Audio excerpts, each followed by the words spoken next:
Hey friends, it is Danielle with Take Care Mama, and today this is going to be a chatty video. I mean, all my videos are chatty videos. I'm going to talk about new habits that I have been implementing during this self-quarantine time, and also like how I'm doing with it, because yeah, I just want to talk about that. So, and they kind of go together. So I'll start with my habits and thank God for these habits, because like this has been really hard for me. I have so many conflicting thoughts about the virus and our response to it, as well as like feeling sorry for myself because I have a lot on me, but not wanting to be like a victim, and then feeling things like you have it so good, like holy privilege problems. Like, don't complain, Danielle.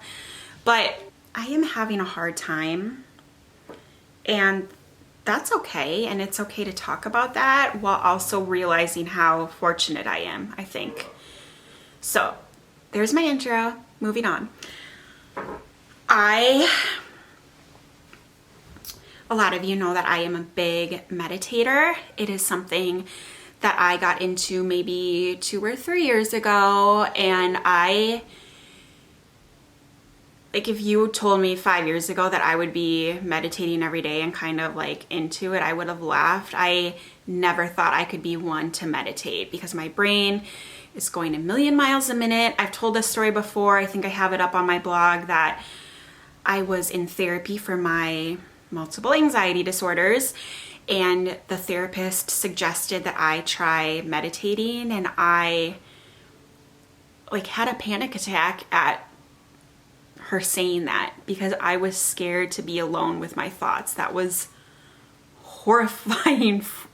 That was frightening to me. Fast forward, I love meditating. It has changed my life. Like, not an exaggeration.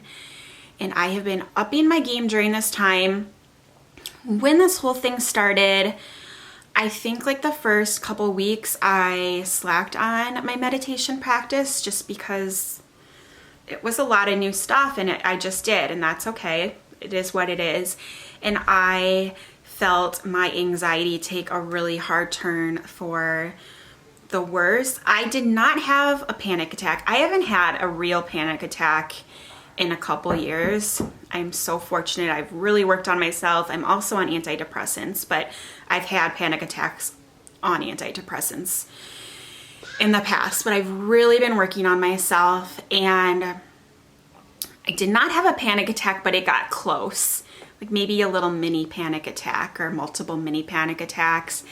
And I just felt my anxiety soar, which is natural. I think people without anxiety disorders are feeling anxiety right now. And I got back, I said, you cannot miss meditation. So I'm back on it. I probably meditate twice a day on average. I try to do at least 5 minutes a morning, so it's not always glamorous. It's not always 20 minutes. And James and I have a sweet tradition of doing a children's guided meditation every night. And so that's usually my jam. And yeah, I personally need to meditate daily, and it has been so helpful. And if you are new to meditation, I have a free 3-day meditation challenge mini course thing. So there will be a link below, and you just sign up for free, and for 3 days you'll get an email with a meditation more geared toward beginners if you want to see if this is something that could support you. That's number one. Number two is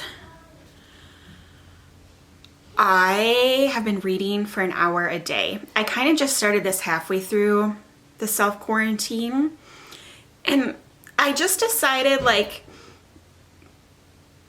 this is stressful, this is hard, but I'm also been given some more time and more flexibility to do with my time as I wish. I also will say I was laid off, or technically furloughed. I only worked about 16 hours a week. Phil has Norma, so don't freak out. I was working 16 hours a week, mostly from home. I got furloughed. And here's another thing where I'm gonna feel so privileged to say this. I'm freaking thankful that I got laid off, because when we get to my situation in a second, I don't know how I would work right now with homeschooling James and doing all the other things. It's been a lot. Okay, I had to stop to nurse Norma. Where was I? I got laid off, and I am grateful because I don't know how I would do it all right now. Like, I'm grateful that I'm on unemployment, and Phil, we'll get to him. He's definitely still working. So reading an hour a day, I just wanted to commit to that because I felt like it was a good time. And even though I'm laid off, it still was hard to fit it in. Like, an hour is a long time. What I cut out is news. It kind of relates to what I was saying before. I sometimes feel like if I'm not informed on every single thing about the coronavirus and like mourning with the people on the news, then I'm a bad person who doesn't care. I was watching so much news.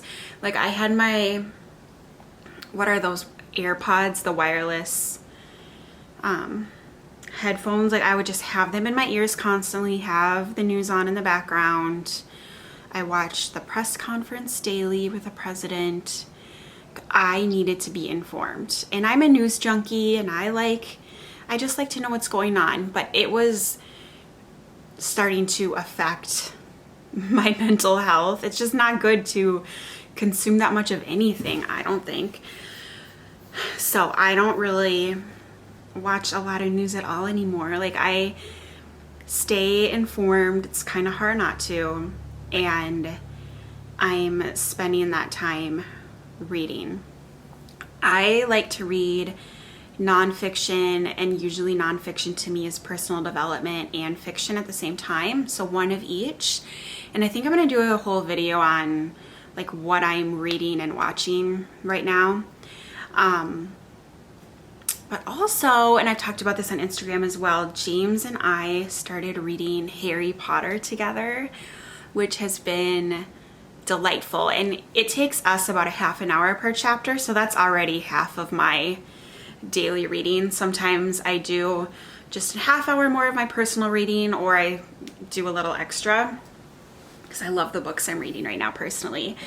But the Harry Potter thing has been really beautiful for us and just a fun part of our day. I got him that book more than a year ago, last Easter, and he was not into it. And now he is so excited. And I think it's because he has watched the movies and he watches like YouTube Harry Potter stuff. So he has this knowledge of it, which is helpful. And I'm not a Harry Potter person. Like, I don't really like Harry Potter. I've read the first one and that's it. I read it in college. Not my cup of tea. I've never seen a single movie. And so it's been fun for him because he has this pre-knowledge of what's going on, and he kind of feels like the authority. He'll stop me sometimes and kind of explain to me what's going on or what's going to happen. And I'm like, we'll get there. You don't need to spoil it for me, but it's okay. It's very sweet. So that has been so fun for us. And I know I said I was going to make a whole new video about this, but I'm reading, one of the books I'm reading right now, my nonfiction book, is The Read Aloud Family. I'm pretty sure that's pretty popular right now. And I just started it. I'm like half an hour in, and she talks a lot about the importance of reading aloud to your children, no matter what age they are, even if they can read independently, and all of the benefits of that. So that's been really fun for us. So I am reading an hour a day. I am meditating every day. I am also walking 10,000 steps a day.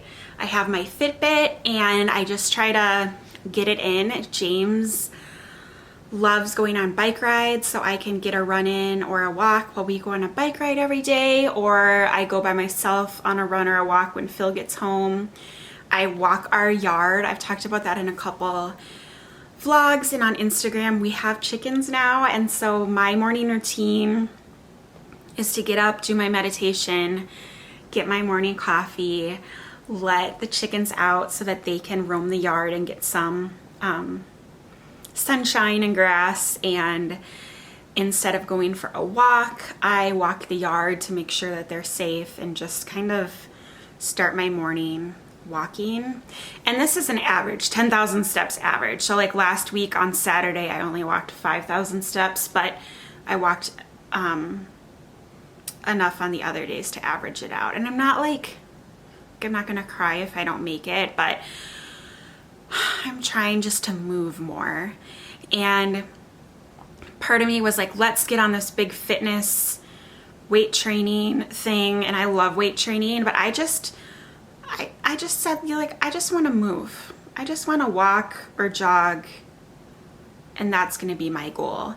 Also, I know a lot of people are like going ham, decluttering their house and like deep cleaning, spring cleaning their house. And that just doesn't sit with me right now. Like, I'm focusing on meditating, reading, and walking / running. And that feels really good for me. And meditating and the reading, so I said that I read a lot of personal development books, and my meditation, upping that, has really helped me in this time with working on, when I say my temper, it makes me, yeah, I have a temper. I have a short fuse. And meditation helps you kind of like slow down and observe yourself neutrally. And I've been catching myself a lot before I burst out because it's been hard to homeschool James, or something doesn't go right, or I'm stressed.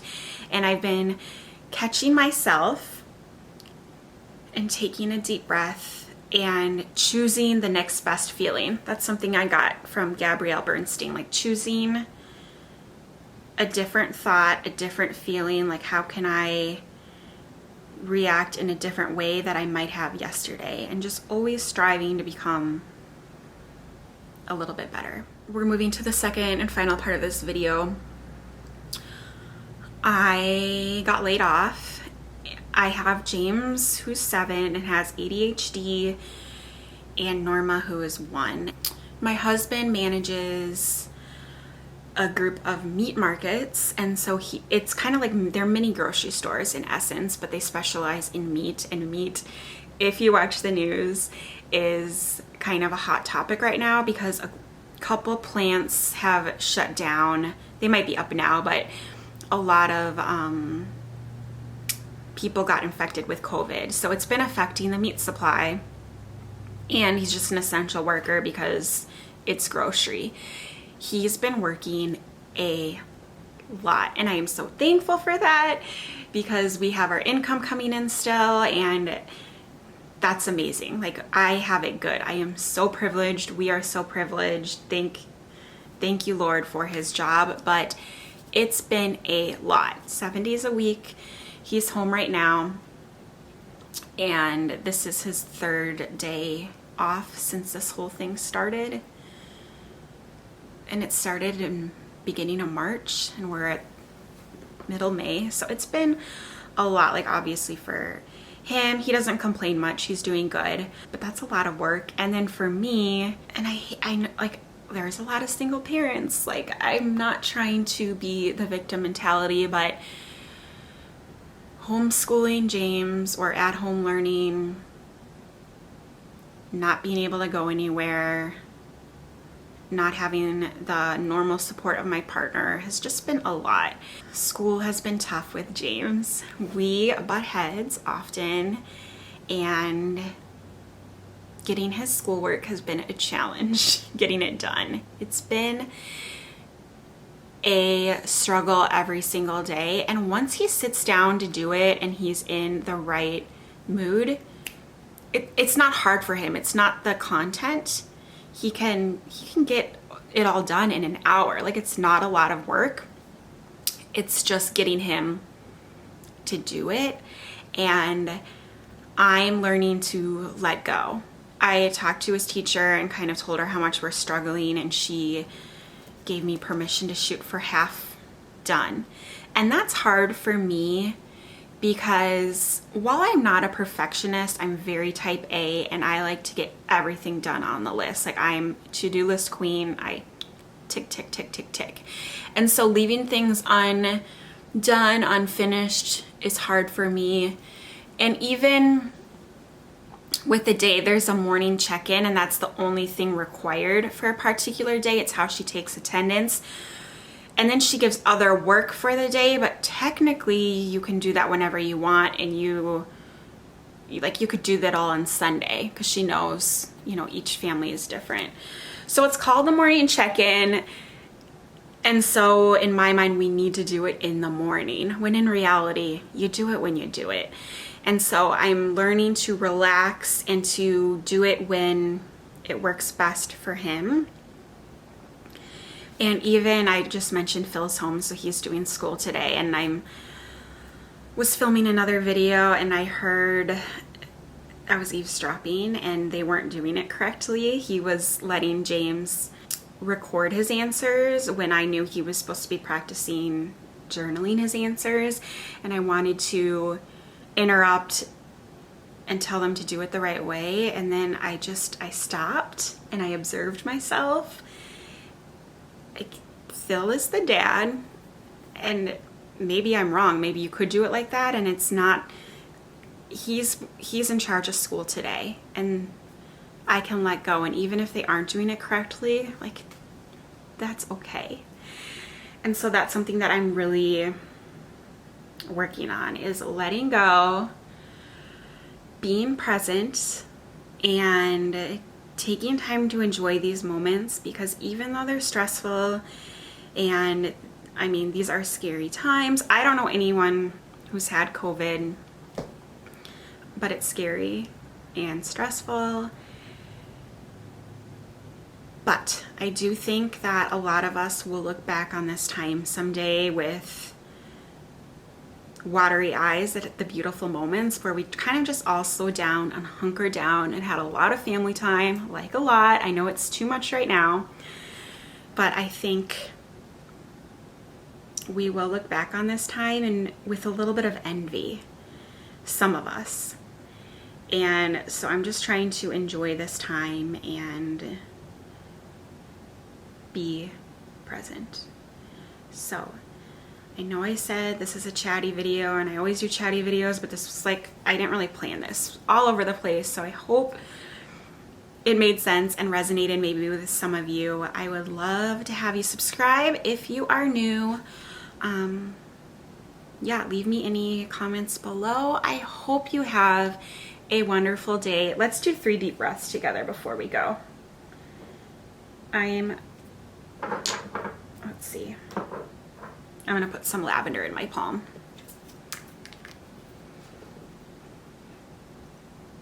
Whoa, that was a lot. That's okay, lavender's gentle. Okay. 3 breaths, even if you're with your kids in chaos. Oh, that was a lot of lavender. Okay. Okay, let's do inhale through our nose, let it go. Inhale in peace and let go tension and negativity. 1.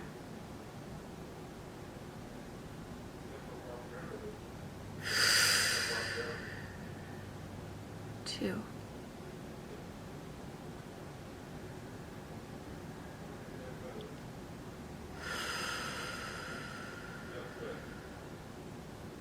Inhale peace and calm.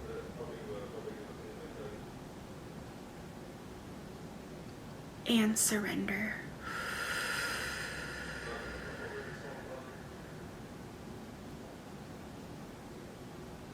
If meditation seems too scary for you, I encourage you to just take mini breaks throughout the day and 3 breaths, and it feels so good. Thank you so much for watching. Have a wonderful day and take care. Bye.